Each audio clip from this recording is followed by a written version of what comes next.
Bien-aimés dans le Seigneur, bonjour. Moi, c'est le pasteur Yann Lungu. Je suis pasteur responsable de l'église Royaume des Dieux Maison de Prière, située à Eupen, à l'arrêt Télécom, au terminus.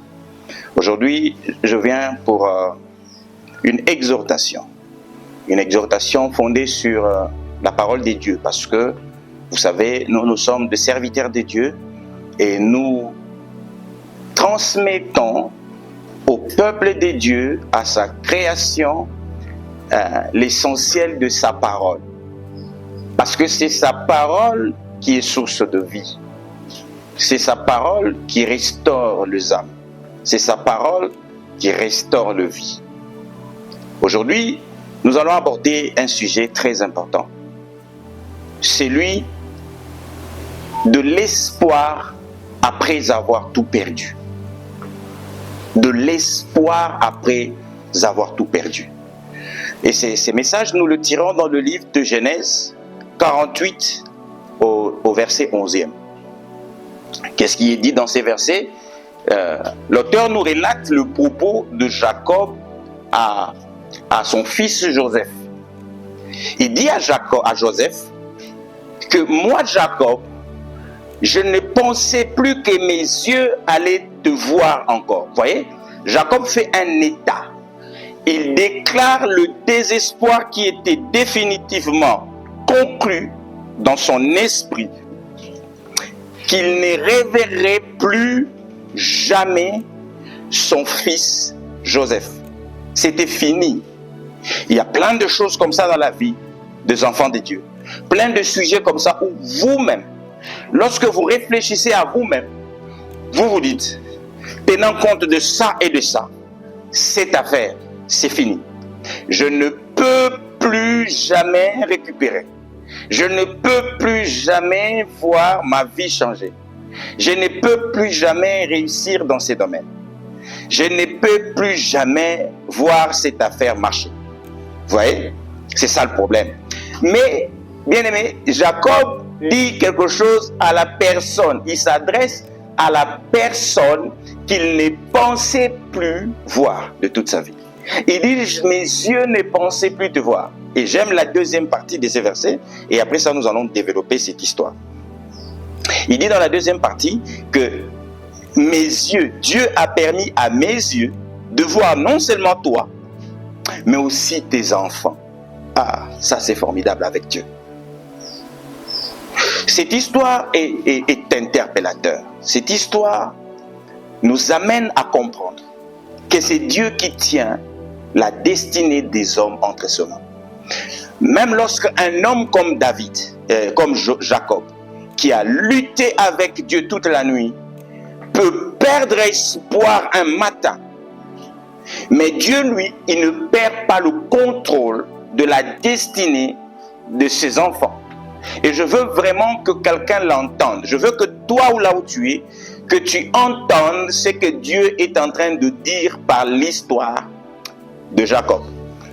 Parce que, bien aimé dans le Seigneur, laissez-moi vous faire une parenthèse pour vous expliquer le contexte dans lequel le livre de Genèse et toute la Torah a été écrite. Donc la Torah et le livre de la Genèse en particulier.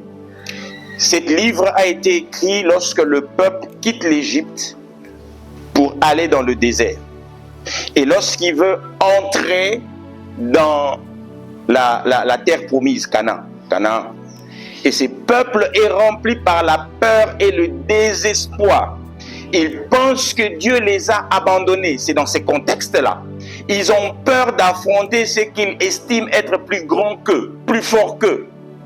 C'est comme ça que Moïse va décider de raconter à ses peuples toute l'histoire, depuis la Genèse, jusqu'à ceux qui les ont précédés, dans l'histoire de la Genèse en particulier. Moïse va décider de le faire, pour faire comprendre à ses peuples quel est le Dieu que vous avez. Et c'est pour le même but que je suis là ce matin, pour vous faire comprendre que votre Dieu est celui qui est au-dessus de tout et entre les mains de qui aucune destinée ne peut échapper. Et ça, il faut l'entendre, à l'entendre de vos oreilles, de l'esprit. Jacob a pensé, comme la plupart d'entre nous. Ça m'est aussi arrivé dans ma vie, des jours comme ça où je pouvais penser que c'était fini. C'en était fini pour moi. Un jour, j'en suis même arrivé à penser que ma vie, mon existence ne servait à rien. C'était pour quelques secondes. L'ennemi a réussi à suggérer à mon esprit que ma vie ne servait à rien parce que telle chose ne marchait pas. Il a réussi à le placer dans mon esprit. Mais heureusement que le Seigneur était là pour moi. Il ne m'a pas abandonné. Il m'a fait comprendre qu'il y avait une destinée qui n'avait pas échappé à son contrôle. Je viens te dire ce matin, et que je veux que tu l'entendes. Ta destinée n'a pas échappé entre les mains de Dieu. Dieu n'a pas perdu le contrôle de ta destinée. Il ne l'a pas perdu du tout. Jacob qui parle, c'est un homme qui a perdu son fils pendant près de 20 ans. Qu'est-ce que tu as perdu? Ça fait combien de temps depuis que tu l'as perdu? Jacob, je te rappelle cet homme, il avait son enfant Joseph qui avait 17 ans. Un garçon qu'il aimait tellement. Un garçon à qui il a offert une tunique de plusieurs couleurs. Et ce garçon a été amené comme mort, sa tunique bien sûr, a été amené comme mort devant son père. Et le père a approuvé que son fils était mort. Il arrive dans la vie que l'ennemi dans sa stratégie fasse tout pour te faire accepter une situation. Et parfois tu as accepté ça. Parfois l'ennemi passe même par ceux-là qui sont de chefs dans l'église. Les Ruben, chef des tribus. Judas, chef des tribus. Dan, chef des tribus. Lévi. Lévi faisait partie de ceux qui ont amené le mensonge devant Jacob.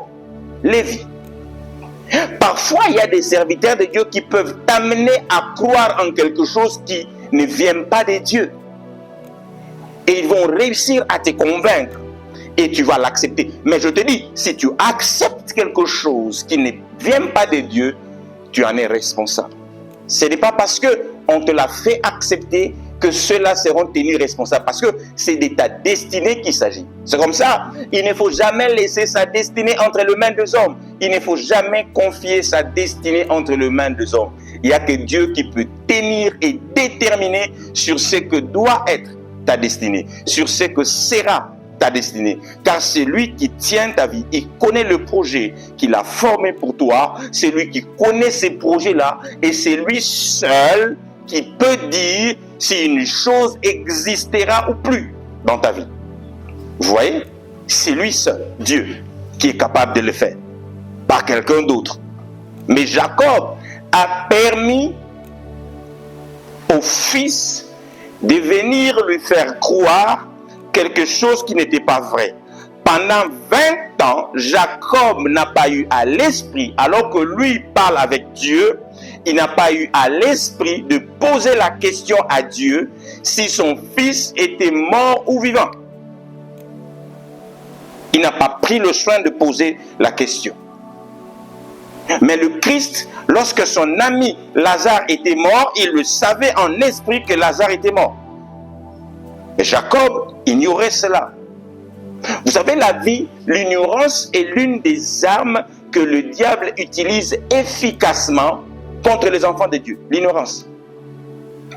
Lorsque le diable veut vous rendre victime, il utilise une arme efficace. C'est de vous empêcher de connaître la vérité. Il vous amène toutes sortes d'artifices de mensonges pour vous maintenir, parce que dès que vous êtes dans le mensonge, donc vous vivez dans l'ignorance, vous êtes vulnérable.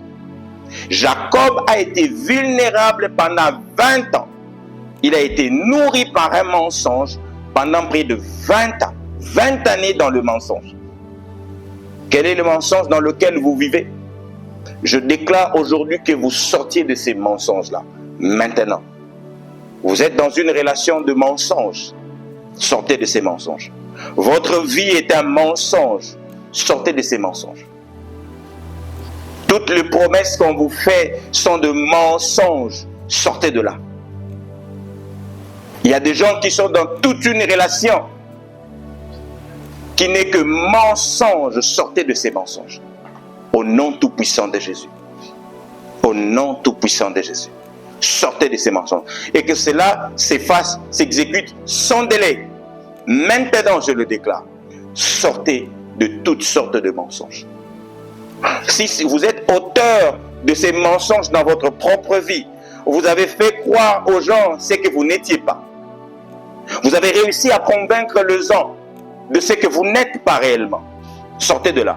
Et là, je parle même aux serviteurs de Dieu qui ont réussi à faire croire aux gens qui sont pasteurs alors qu'ils ne le sont pas. Ils ont réussi à faire croire aux gens qui sont chrétiens alors qu'ils ne le sont pas. En réalité, ils sont encore païens, mais ils portent la toge de pasteur. Ils portent la toge d'intercesseur. Ils portent la toge, le nom de serviteur de Dieu. Mais au fond, ils savent qu'ils ne le sont pas. De grâce, au nom du Seigneur Jésus-Christ, pour l'amour de Dieu, sortez de ces mensonges. Si le lien de ces mensonges sont assez forts pour vous maintenir, je déclare par la puissance du Saint-Esprit que ces liens soient brisés maintenant au nom tout-puissant de Jésus. Sortez de là. Il y en a qui vivent, qui font croire aux gens qu'ils ont déjà réussi dans la vie et que ça marche. Mais alors que ça ne marche pas, ils savent eux-mêmes qu'ils sont dans une galère. Sortez de ces mensonges. Ne vivez pas dans le mensonge. C'est dangereux de vivre dans les mensonges. Je disais que Jacob a vécu pendant près de 20 ans dans un mensonge. Il en était victime, c'est vrai. Mais en même temps, les frères de ses enfants vivaient aussi 20 années dans le mensonge. Ils en étaient auteurs. Vous savez que votre père fait un deuil. Mais vous savez que ce deuil est basé sur un mensonge. Vous savez, il y a des gens qui sont comme ça. Les gens bâtissent de projets sur ce que vous avez raconté. Mais en même temps, vous le savez. Vous savez que c'est un mensonge. Tout ce que vous avez raconté, ce n'est qu'un mensonge. Mais vous avez laissé les gens construire sur cette parole mensongère. Des gens ont basé leur confiance sur vous, sur cette parole mensongère. Vous le savez très bien. Mais vous les avez laissés là. Continuez à vivre comme ça, dans un tel mensonge. Il y en a qui sont en Europe, qui promettent de mariage à nos sœurs qui sont en Afrique, ici au Congo. Et les sœurs attendent ça. Mais c'est un gros mensonge. Totalement. Et les gens construisent leur vie sur base de ça.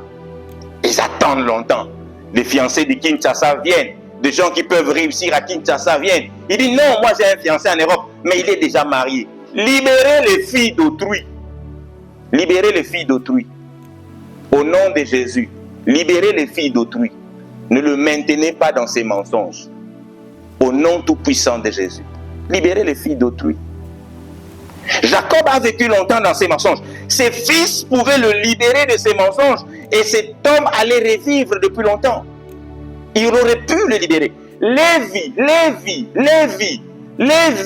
pourquoi tu te maintiens dans un mensonge collectif? Lévi, c'est dangereux. Le mensonge peut encore être individuel. Mais pour rendre le mensonge efficace, le diable réussit toujours à former un groupe qui trouve un consensus autour d'un mensonge. Vous voyez un qui convainc les autres. Il dit « mentons » et les autres s'allient à lui. Un mensonge collectif détruit plus encore. Parce que c'est un témoignage de plusieurs personnes qui donnent l'impression d'avoir le poids de la vérité. C'est comme ça que Jacob a cru. Parce que c'était un témoignage de plusieurs personnes. On vous a associé à quel témoignage mensonger? Dénoncez-le. Dénoncez ces témoignages mensongers dans lesquels on vous a associé. Quittez ces liens. Libérez votre vie et libérez les victimes de ces mensonges. C'est comme ça que le Seigneur dit, quand il parle à Pilate, il annonce quelque chose de très important à Pilate. Il dit à Pilate, je suis venu rendre témoignage à la vérité qui veut être maintenue captive. Parce que nous, notre rôle, nous les serviteurs de Dieu, parce que nous ne sommes pas de coachs, nous sommes de prédicateurs de l'évangile de la croix, de prédicateurs de la vérité divine. Notre message, ce n'est pas notre parole, c'est la parole de Dieu qui passe au travers de nous. C'est ça, notre message. Jacob, il passe 20 années de deuil sur base d'un mensonge. 20 années de deuil. bout de 20 ans, le Seigneur le libère de ses mensonges. Son esprit revient à la vie. Mais il a perdu 20 ans. Vous vous rendez compte? Cet homme a perdu 20 années de sa vie sur base d'un mensonge.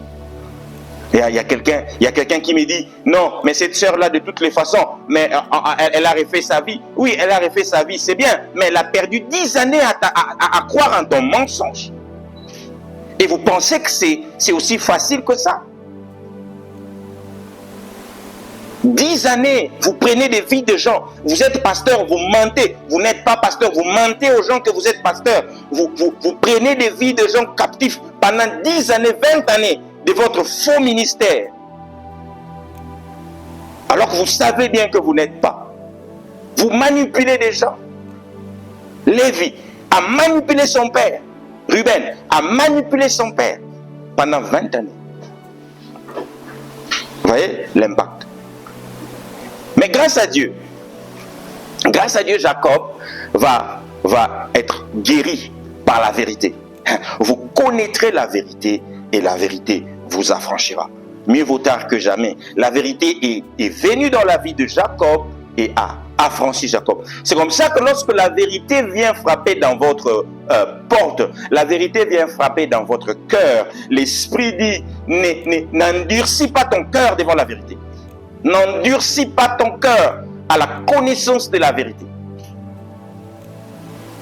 N'endurcis pas ton cœur à la parole de la connaissance. Parce que c'est la connaissance de la vérité qui vous libérera de ce joug du mensonge. Jacob a été guéri par la connaissance de la vérité.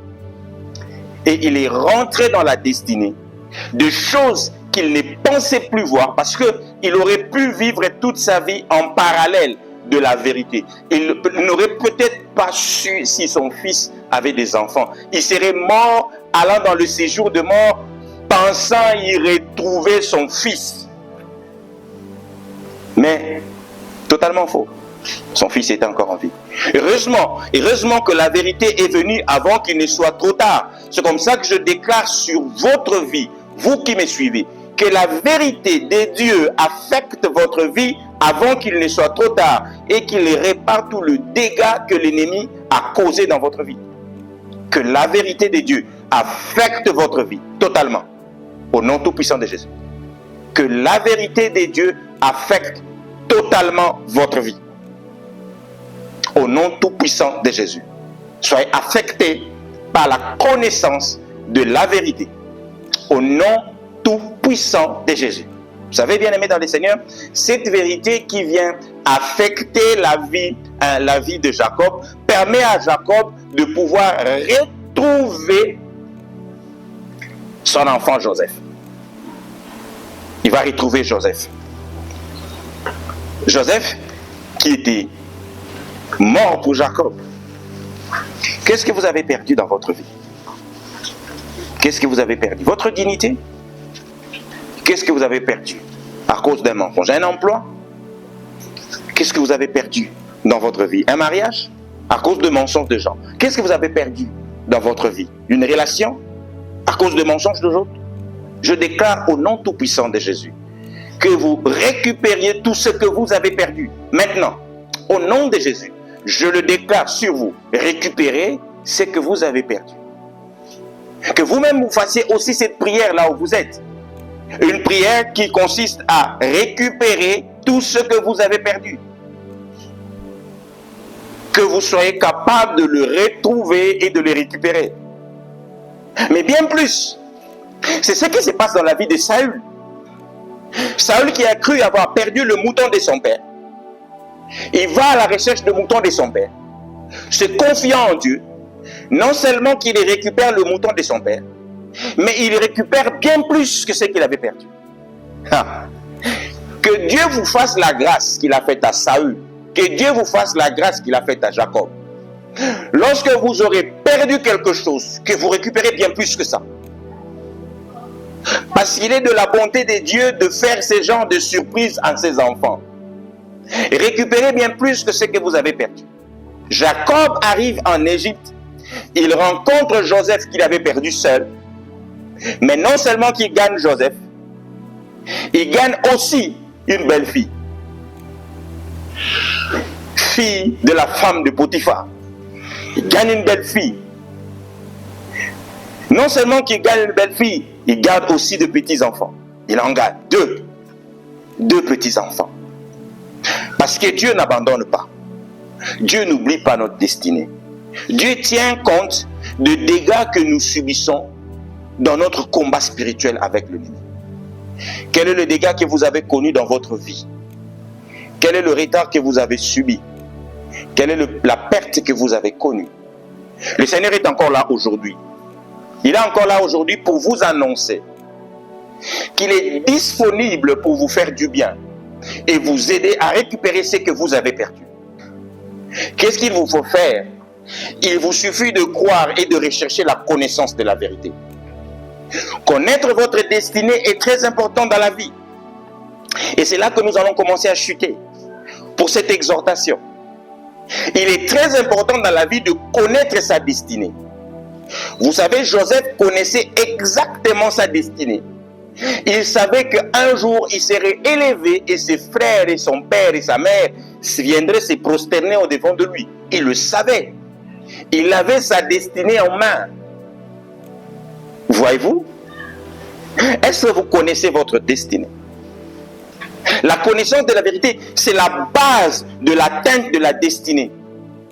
Connaître qui vous êtes. Est-ce que vous connaissez votre destinée?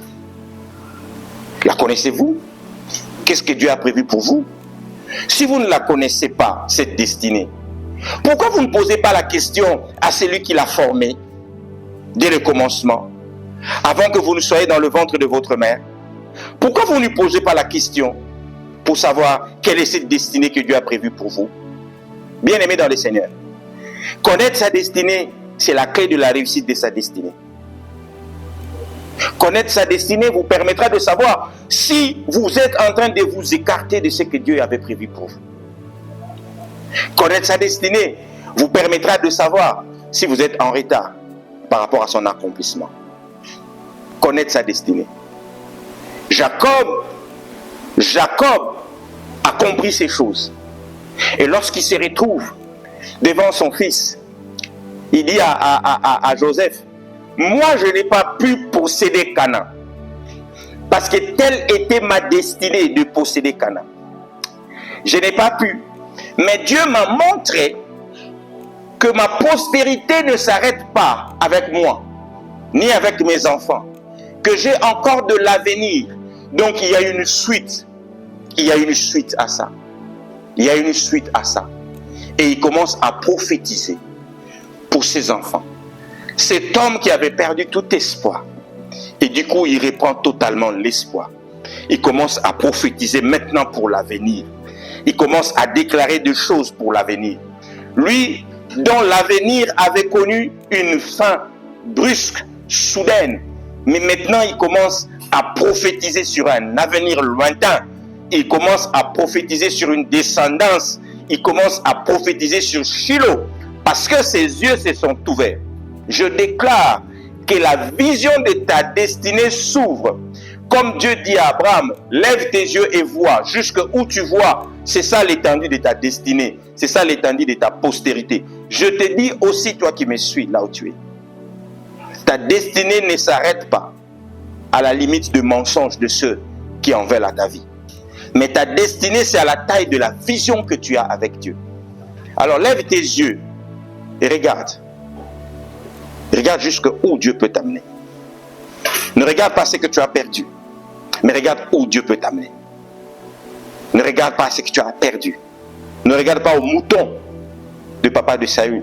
Ne regarde pas au message de Lévi et de Ruben. Ne regarde pas à ça. Mais fixe tes yeux jusque là où Dieu veut t'amener. Un jour, le Seigneur me parle de moi-même, de ma destinée à moi. Il me dit où je dois passer la vie pour telle et telle période. Alors que je n'étais pas dans cette ville.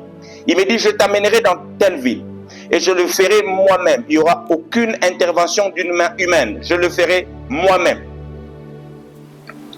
Je dis, Seigneur, je te coûte. Il me dit, là où tu pars dans l'autre ville, c'est temporaire. N'amène pas ta famille là-bas. Parce que c'est temporairement que je t'y envoie. Je vais te ramener dans telle ville. Puisque je savais la destinée que Dieu avait forgée pour moi, j'ai gardé ma famille à Kinshasa. Je suis allé obéissant à la parole de Dieu. C'était dur, c'était pas facile. Mais parce que je connaissais la destinée que Dieu avait forgée pour moi, je supportais les moments difficiles. Je n'ai pas cédé. Je savais qu'est-ce que je devais traverser de l'autre côté. Comme Joseph en prison, il savait ce qu'il devait exactement faire. Je savais. Et au temps venu, au moment venu, Dieu a décidé et il a agi. Exactement comme il l'avait annoncé. Exactement. Et les choses se sont passées exactement comme il avait dit. L'ennemi m'a amené des propositions proches de ce que Dieu avait dit. Si tu ne regardes pas bien, tu risques de croire que c'est ça. C'est pas loin, ça doit être ça. Mais j'avais une clarté dans le message que Dieu avait annoncé tel que je pouvais distinguer la contrefaçon de la vérité. Je savais que ce que l'ennemi a amené était une contrefaçon. Certes, fait avec beaucoup pas de perfection, hein, d'amélioration. Hein. Il a d'imitation presque là. Mais je dis, c'est pas ça. C'est pas ce que Dieu a prévu pour moi. Je dis à mon épouse, c'est pas ça. Dieu avait dit que ça sera comme ça. Alors j'attendrai ça, pas ceci. J'ai attendu. Et aujourd'hui, je bénis Dieu parce qu'il est celui qui ne ment pas lorsqu'il annonce une chose. Connaître votre destinée. Alors, pour terminer cette exhortation, qu'est-ce que je vais dire aux enfants de Dieu? La relation avec Dieu, l'intimité avec Dieu et la force de sang. Faire de rêves, c'est le plaisir des enfants. Mais interpréter le message de Dieu, c'est le bonheur des adultes. Exercez-vous à interpréter, à comprendre la volonté de Dieu. Vous serez plus fort et plus sage que l'ennemi. Que Dieu vous bénisse abondamment. Moi, c'est le pasteur Yann, pasteur responsable de l'église Royaume des Dieux, Maison de Prière. Nous prenons rendez-vous au prochain numéro. Que Dieu vous bénisse. Amen.